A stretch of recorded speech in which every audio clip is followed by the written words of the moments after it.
Hey guys, welcome back to the Take It Off podcast. We're so excited to be back here with you today.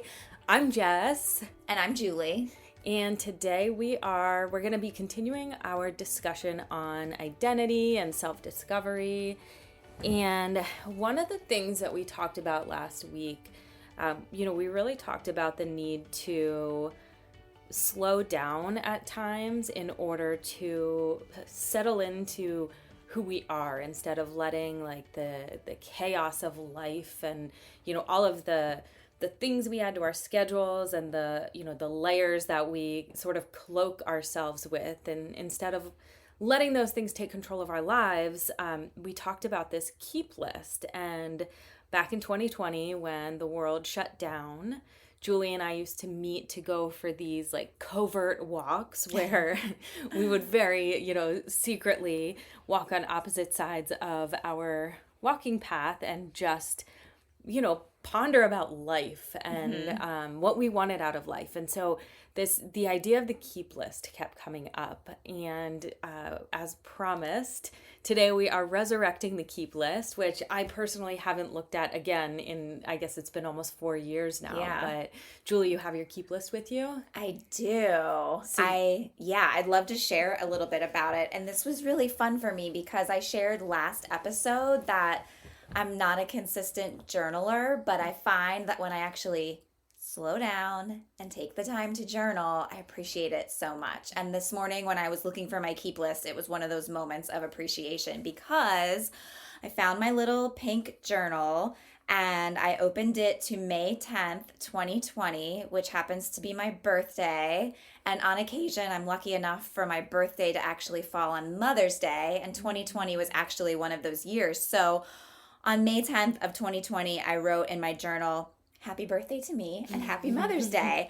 And then below that, I wrote these things that I wanted to keep. And it's so aligned with what we're talking about today because it's all about getting into nature, spending time with my family. So last week I mentioned bike rides with my kids, being outside, being in nature, friend connections, taking walks with a friend. I mean, shame on us. I can't remember the last time we took a walk. So we probably need to make time for walks. I love this one. Less pressure on dinner. Can we just say gourmet dinners do not have to be on the menu Monday through Friday? My bar is really low right now. As long as everyone eats, we don't even have to eat at the same time, but as long as someone has nourishment in their bellies, that's a win. So this was a good reminder for me. And one of my favorites on here is I wrote down hearts with my kids. And what that means is, you can't see me, but physically making a heart shape to my kids to show them that I love you. And we still do that to this day. And that started during COVID. And the last thing I'll share is what I wrote, which was change my narrative. Still working on that. And to bet on me. Which is relevant for so many reasons right now. Yeah, for everything that we're talking about. I mean, yes, really, what a list, and sort of what foreshadowing to where we stand 4 years later.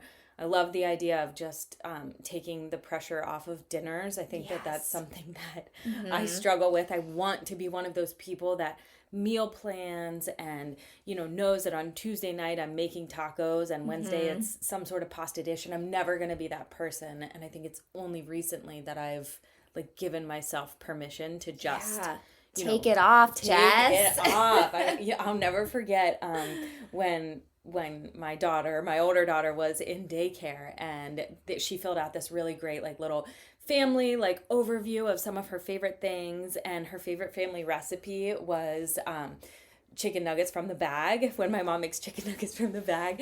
And I have to say, now looking back, I've never been prouder because I'm gonna own it. Yeah, I'm really good at heating up chicken nuggets, and she probably eats them all. Yeah, as opposed to I don't know, the steak or turkey or salmon that you toil over for hours. Exactly. Chicken nuggets in a bag. It's I'm here protein. For it. I'm good with it. It's all that matters, right? I love it. Yeah, my keep list sounded a little bit similar, But as I was looking through it, I was realizing I really I don't know if I've done a very good job with my keep list. So maybe this is a good reminder.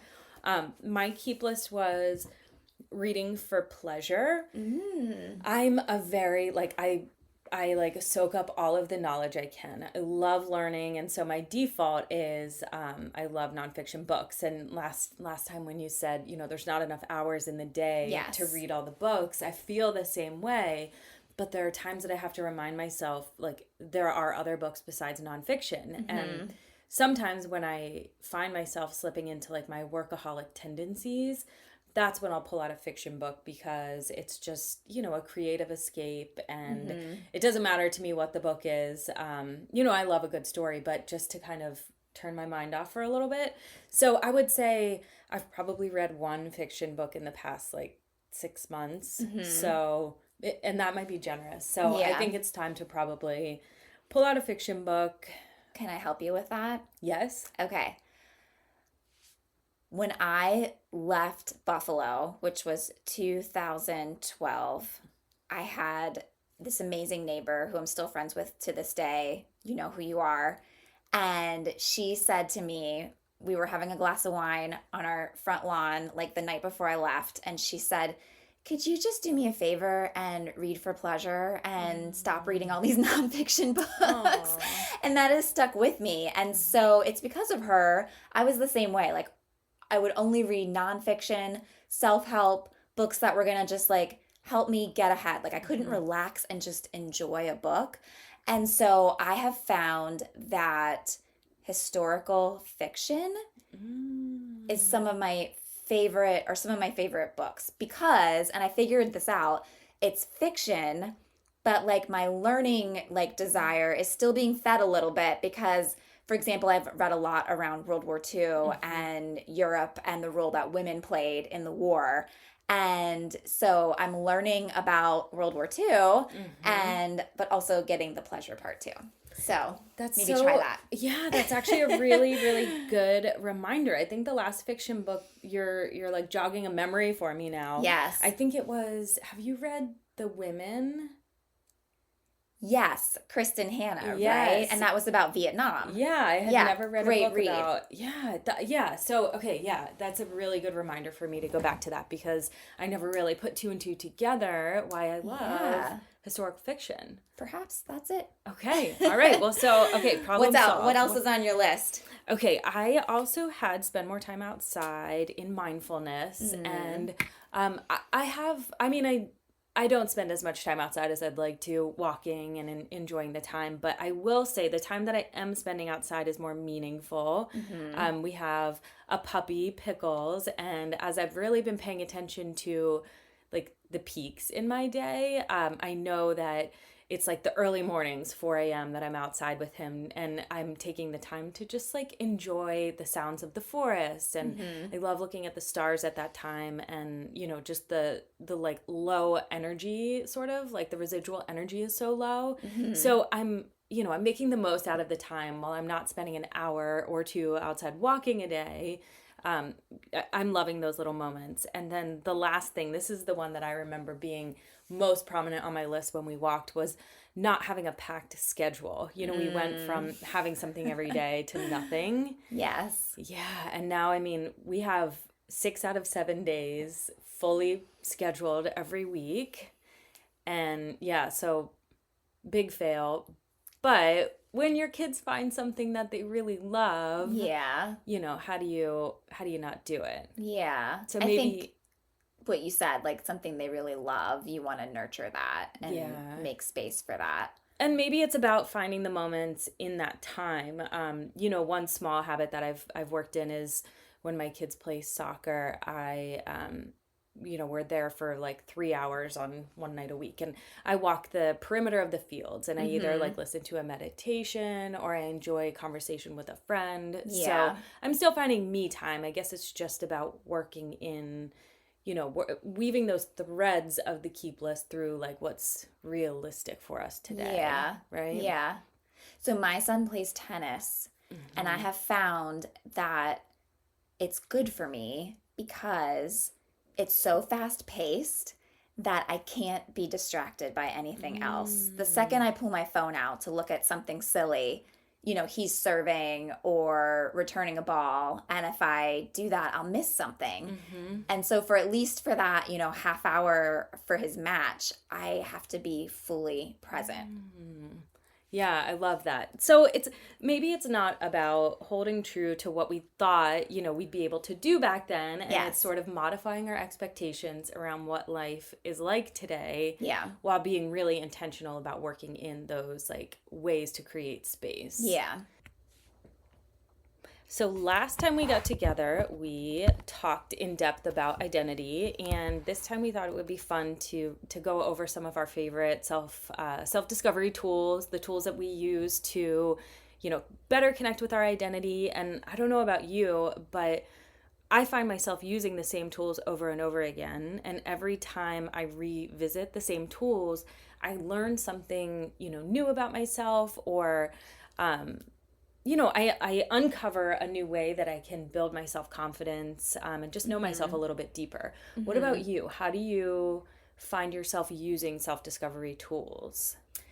Yeah, for me, I've always been curious about them, from probably, I don't know, even high school. I feel like we took, Myers-Briggs or different assessments, definitely in college, and then certainly when I joined the corporate world, right? And it wasn't, though, until probably about a year and a half ago, I worked with a coach who helped me understand my disc profile. And I think it was just a combination of the experience, the work experience that I had had to that point, thinking really seriously about who I was and knowing, like we talked about last time, what lights me up and what drags me down. And then thinking about how I could be I always would say with my teams, my highest and best use on my team, how I could bring my strengths to my team to make them better. So it was a combination of all those things. I'm telling you, Jess, when I did that disc profile, I felt like I had been fully seen. And so much was explained to me, not only me, but the people that I worked with and how I could be more effective in my interactions with them. So that was really eye-opening for me. It's interesting. I don't remember exactly what my disc profile was years ago when I took it, but I don't think it changed that much. Just last week, I took the Clifton Strengths Finder assessment, and that identifies 5 strengths of yours, and it's all about building on your strengths rather than building on your weaknesses, which I love. All but one of my 5 had changed from when I took it before. And to me, that makes sense because when I took it before, I was climbing the corporate ladder. Achiever was like my highest strength at the time. And when I just took it last week, individualization was taught for me, which means I like to find people's strengths, find what's unique about them, and leverage that. And so I thought that was really interesting, because I've been telling our podcast audience now that I've been on this journey to really discover who I am. And not that I need the external validation, but I feel like that assessment really validated some of the work I've been doing over the past 18 months or so. That's so interesting. And as I'm hearing you talk about these 2 different tools, I think that, I've had similar aha moments in each of the tools that I've used. And I think that, like you said, you don't need the validation, but sometimes it just, I guess, like highlights an aspect of your life or your personality that gives you new direction or new confidence or, just the information that you need about yourself to make the next move in your life.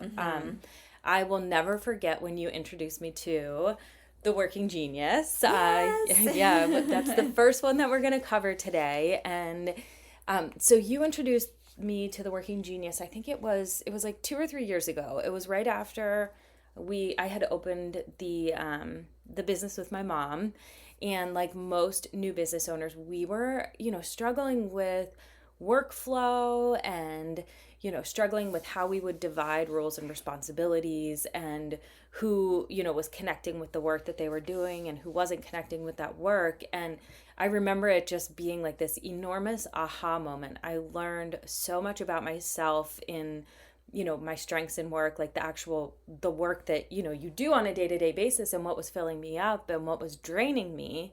And so, I thought it would be fun to kind of dive into that one a little bit today. Do you want to start by just like giving a little bit of an overview? Yeah. And it makes me so happy that was helpful for you because I shared it with you at a time when we were talking about it in my company and had found it really helpful.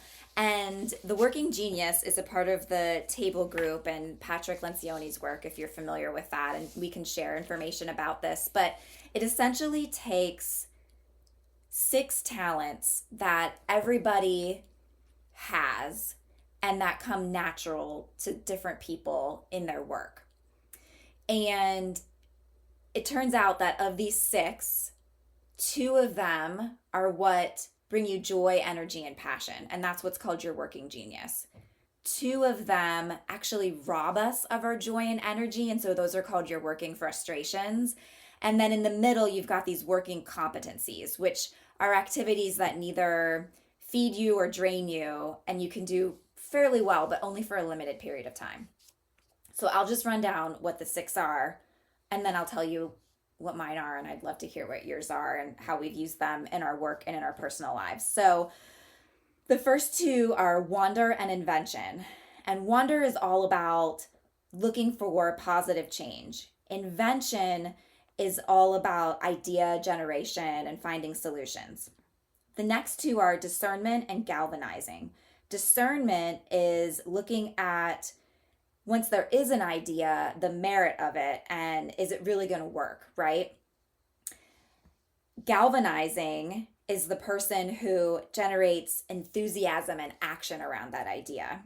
And then the last 2 are enablement and tenacity. So enablement, and these are mine, enablement is the person that's supporting and assisting with the implementation of the idea or solution, and tenacity gives you the commitment to ensure that these ideas get completed and achieved.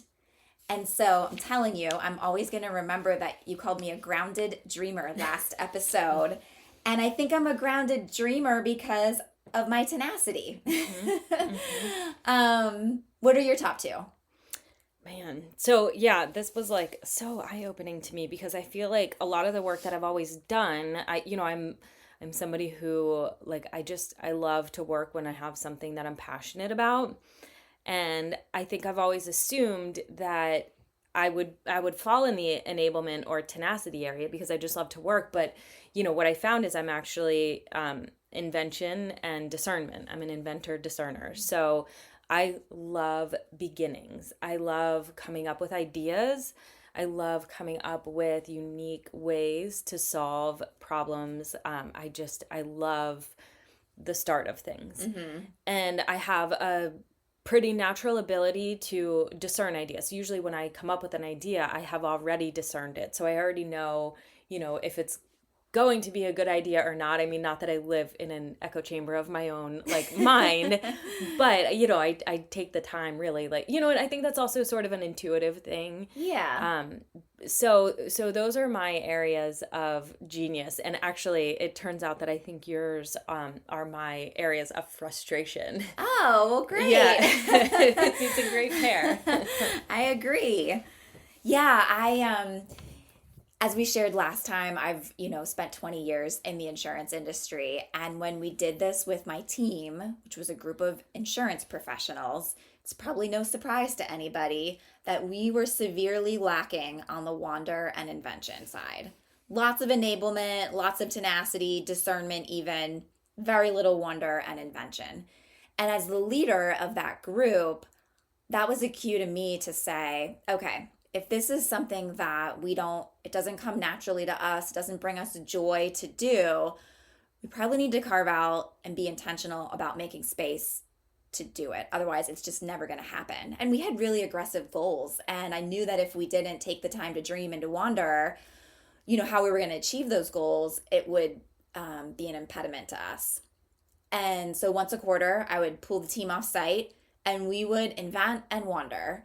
And it was exhausting for us. So we always made some fun on the end of it because we were just all spent because those were not our working geniuses. But I think that's just one example of how we used it in a team environment. Yeah, I think that it's a tool that lends itself really well to figuring out how a team can work together, identifying your gaps, and whether that means that you create a scenario where you guys can all work together, occasionally. Yes. To fill Limited that gap. time. Or, maybe it helps direct some of the hiring that happens on your team. Absolutely. If you know that you have this like void, coming from an entrepreneurial perspective, I would say it also had an enormous impact on, well, I mean, maybe even like the trajectory of where my career goes. As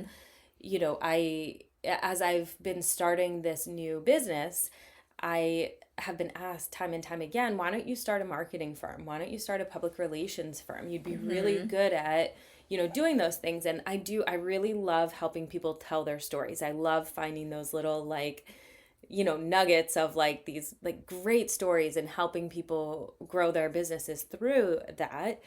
But I'm really not an enablement or tenacity person. So I don't want to actually do your marketing work. Like, I don't want to be the one that's going to, pitch your story and follow through with it.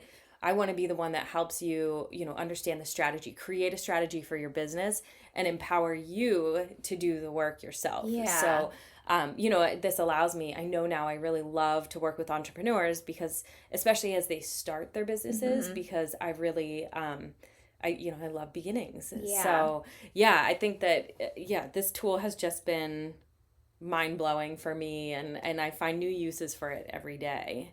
I love it. Okay, so should we take a sharp right turn? Yes, okay. We should. A sharp right turn, a sharp, I don't know. Pivot. Pivot.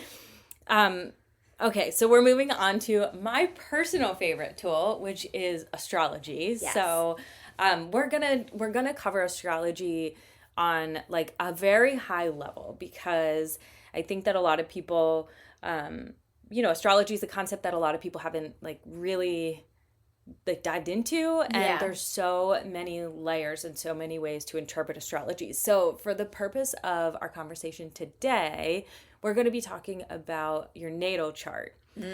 Yes. Okay. So I'll explain what all that means in a minute, but there are, lots of ways that you can like use astrology to talk about the energies at play in a given week and how's your week going to unfold. We're not going there right now. We're going to talk about your natal chart, which is basically a snapshot of what the sky looked like at the moment of your birth.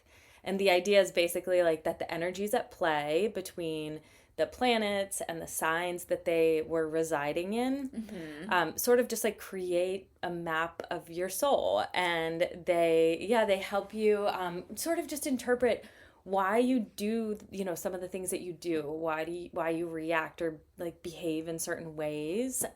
Some of the ways that astrology has helped me, I think that especially on my quest for identity, it's helped me kind of like direct my ship back to where it needs to go and help me figure out what's missing. So I've always known myself to be a Scorpio.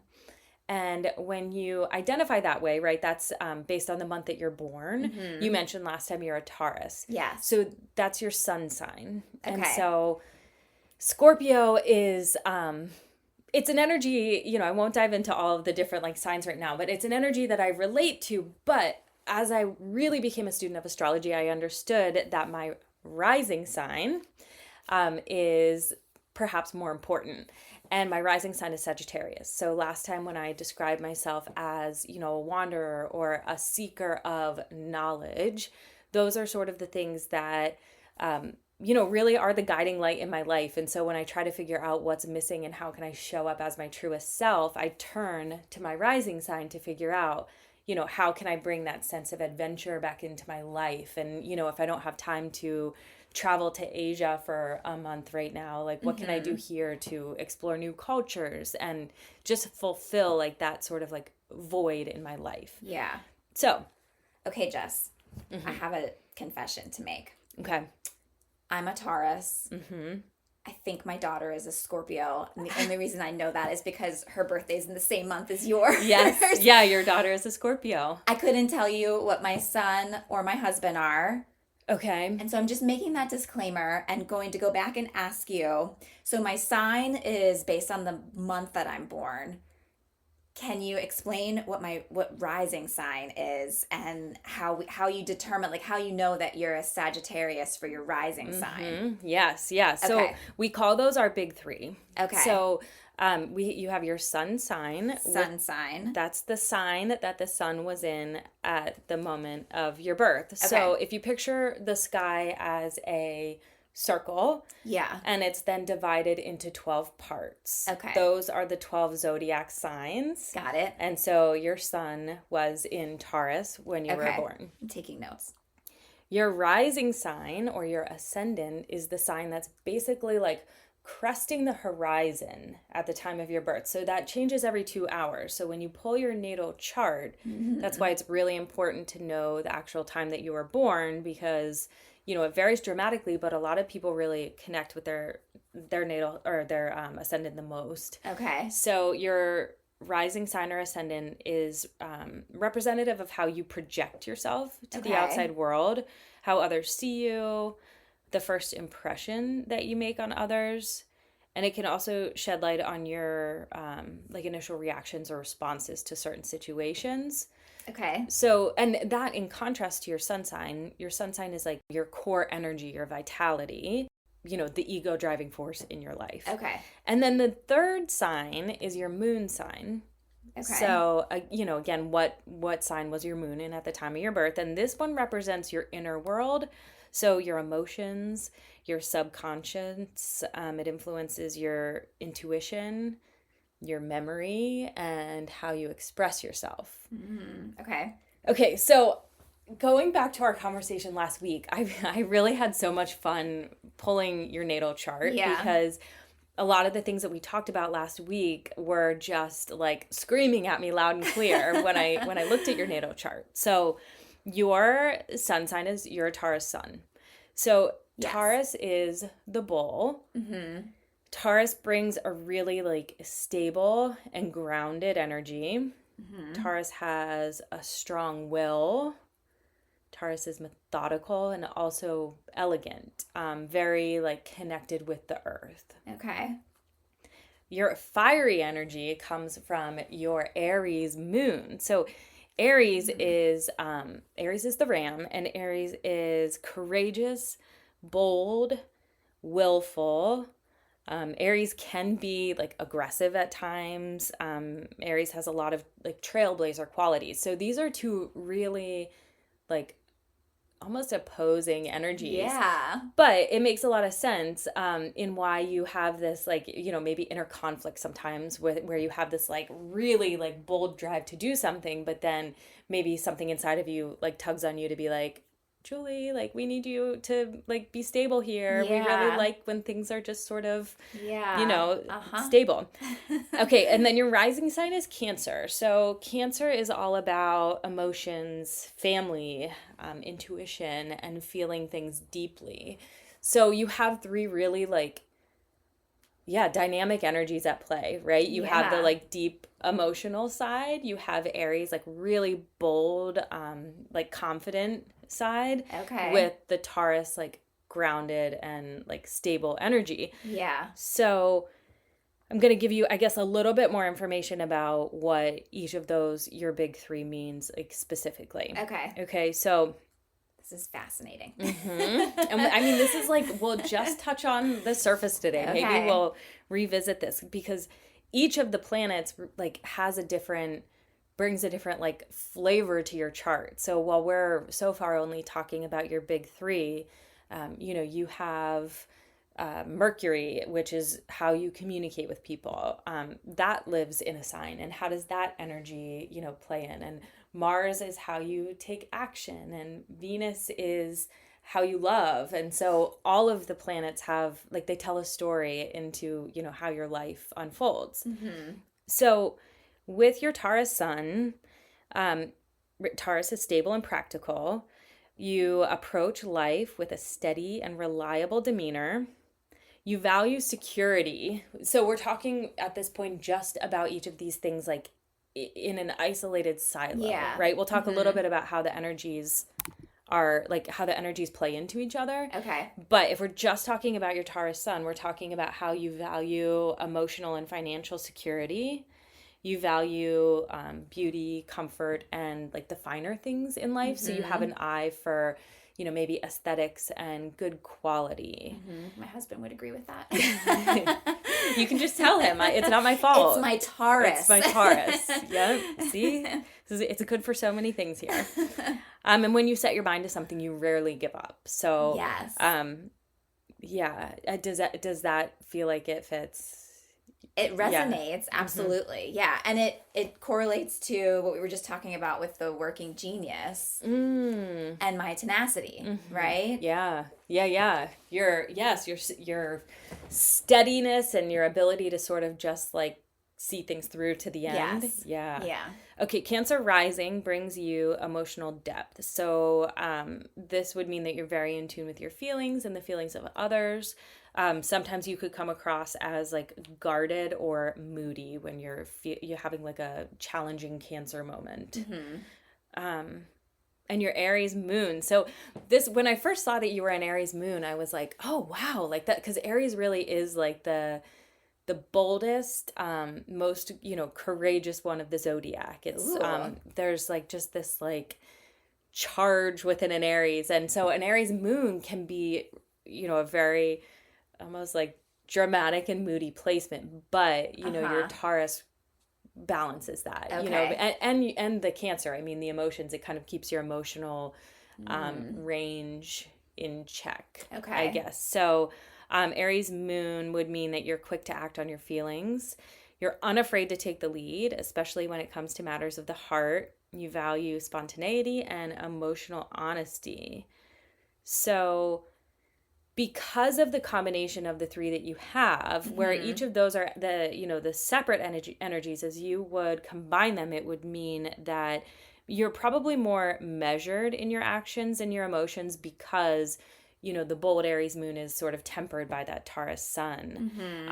But with that boldness, it means that you don't become too complacent. Sometimes with Taurus, you can just become super grounded, but Aries keeps you moving. It adds an element of excitement and risk taking to your otherwise like steady nature. That is really interesting. And like I said earlier, I took notes. And I would definitely describe myself as measured, but I get bored really easily. And so I'm guessing that comes from my Aries, right? Because I don't want to get complacent. When I get complacent, that's when I start getting the itch to like do something different. And kind of similar to what you said, as I look back on my life journey as an adult, I've done a lot of building myself, right? Within corporations usually. And I find that when I am first getting started, that like newness, that Aries newness, I'm so excited and I'm so motivated. And then my tenacity, my Taurus stability comes in and I'm able to persevere and get the task done. And then when it's done, then I'm like, okay, what's next? Yeah. Like I built it. It's great. Had a lot of fun. Back to your box Very checking. Rewarding. But yeah, like what? And then I start to think like, what's next? And I think that's, part of this last pivot that I made was exactly what I just described. Well, and if you think about like the career, what would be a good career fit for a Taurus?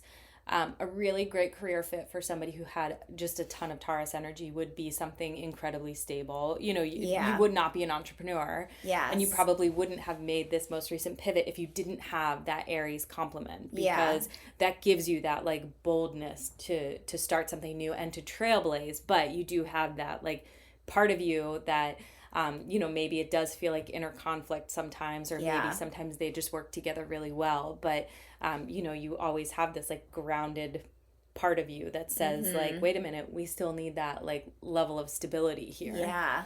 Yeah. So, okay, the next one is the midheaven.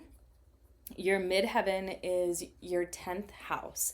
So, we talked about how the sky basically has like 12 pieces of the pie.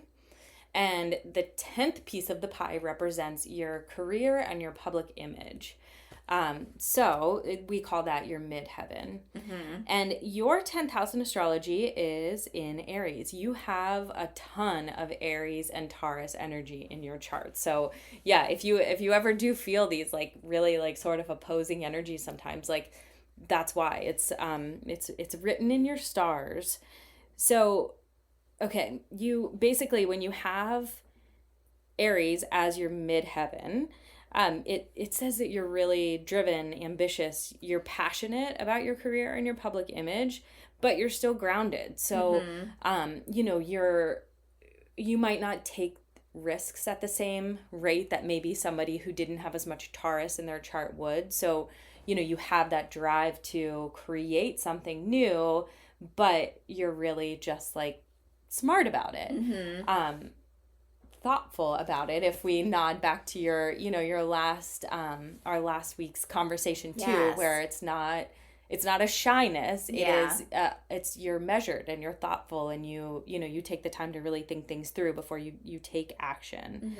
Mm-hmm. So yeah, it says that you take initiative, you're not afraid to lead, you pursue your career goals with confidence and a lot of energy.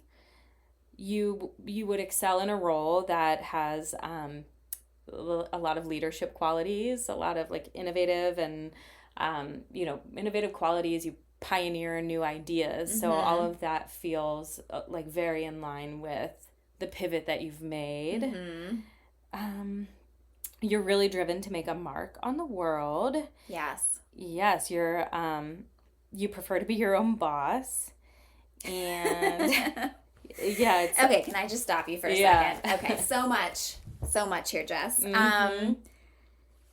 So I mentioned last time too, and we should talk about this on another episode, but part of my discovery has been really identifying my values. Mm-hmm. And I have 5 core values. And I think I mentioned before, I'm trying to make decisions going forward, not looking for validation, but looking for alignment with my values. I've mentioned like growth is one of my core values.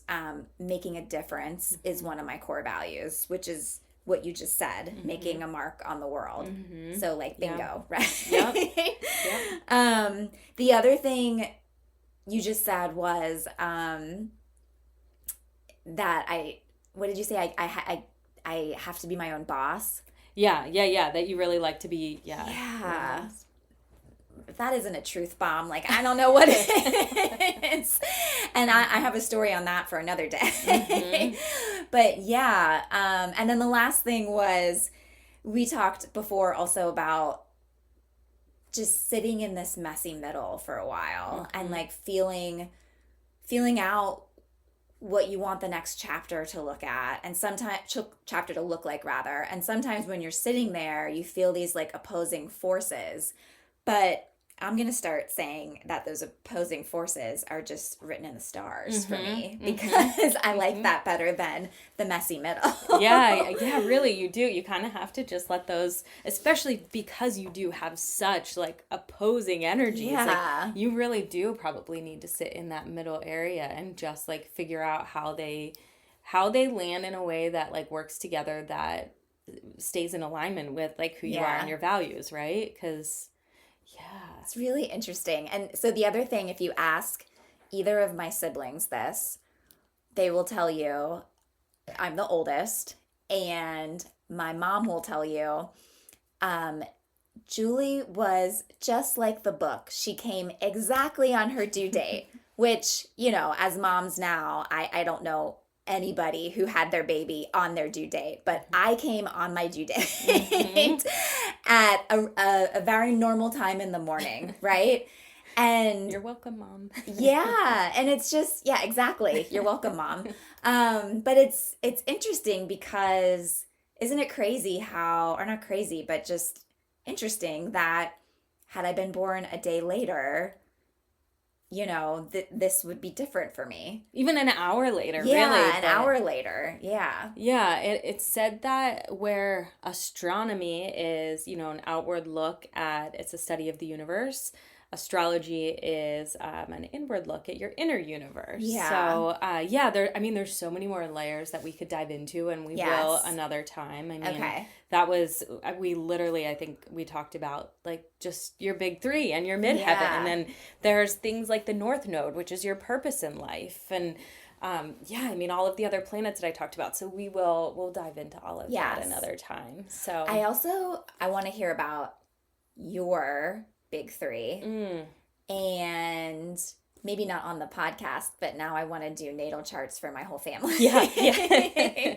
I'll show you how, but okay. Yeah, my favorite tool though, astro.com is a really good place. Astro.com. Yeah, to just get a free natal chart. Okay. It's a little bit complex to understand at first, but if you look at your big three and kind of take a little bit of time to understand what each of the zodiac signs represents, that'll be a good start. And I'll help you figure that out. Okay. Astro.com. I was going to ask you, for us newbies who want to just dip our toe in the water, where you would recommend we go. So astro.com. And it isn't, astrology is something that I don't know that you can ever really dip a toe in the water. If you want to do it on your own, you probably have to dip the whole leg. You kind of have to invest a little bit, but it's worth it. There's so much, there's so many interesting layers. So yeah. So anyway, we now get to talk about what we're taking off for the week ahead. Yes. What are you taking off this week? Last week, I shared that I wanted to just enjoy the week that I had worked so hard to plan for myself. I was doing some of my favorite things professionally and personally, and I think I mostly succeeded at that. I was exhausted though. I think I started Tuesday until the following Monday night. I was just going, doing great things, but going. And so I made the choice to say no to a couple of things on Tuesday of this week, and I feel better today having done that. It's a Wednesday, having taken yesterday to just recharge. I'm an introvert, and I know that about myself, and it doesn't mean that I can't give a lot and share with lots and lots of people, new and familiar. What it means is that after I do that for 7 days straight, which is what I did, I need time for myself. And I took that yesterday.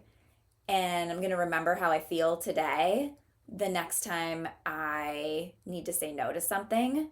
So I don't know that that's something, I guess I'm taking off saying yes and taking off the inability to say no.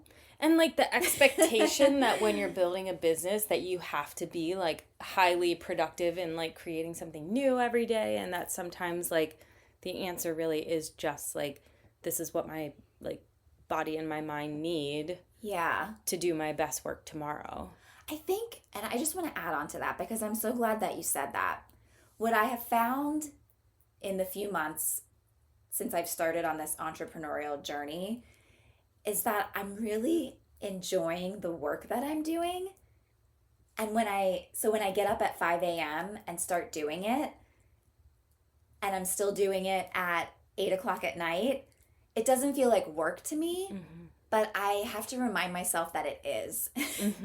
And I have to take breaks and Read the fiction books. Read the fiction books. I've got to get some Kristen Hanna books in my hands. Yes, you do. What are you taking off this week? Last week I talked about perfectionism and how I thought that that's what was holding me back in like really moving forward in my business. And the more I sat in that this past week, the more I realized that I don't think it's perfectionism.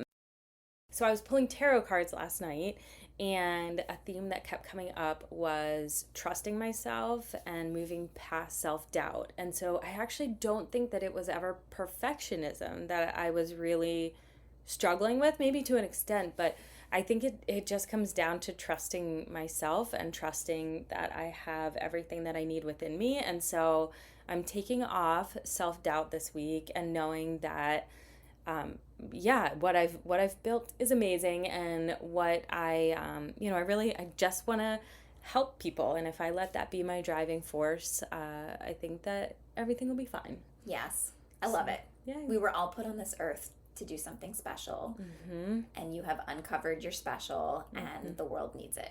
Here's hoping. Cheers to that. So on that note, we'll both focus on taking it off this week, and we'll see you guys next week. All right. Bye. Bye.